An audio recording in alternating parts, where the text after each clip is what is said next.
آزاد کشمیر کی تحصیل پلندری کے نواحی گاؤں پینتھل میں شادی شدہ دو سگی بہنیں کرنٹ لگنے سے جاں بحق ہو گئی۔ پلندری پینتھل کے مقام پر بجلی کی مین تار سے ٹکرا کر دو سگی بہنیں جاں بحق۔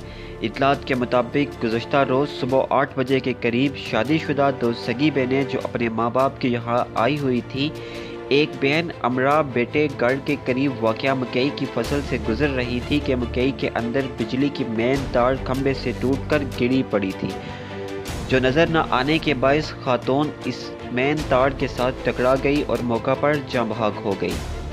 واقعے کو دیکھ کر بیٹے نے فوری اپنی خالہ کو اطلاع دی، جو دوڑ کر موقع پر پہنچی اور بغیر بجلی کی تار دیکھے بہن کو پکڑا تو وہ بھی بجلی کی زد میں آ کر موقع پر ہی جاں بحق ہو گئی۔ دونوں بہنوں کی نماز جنازہ گزشتہ روز پینتھل کے مقام پر ادا کر دی گئی۔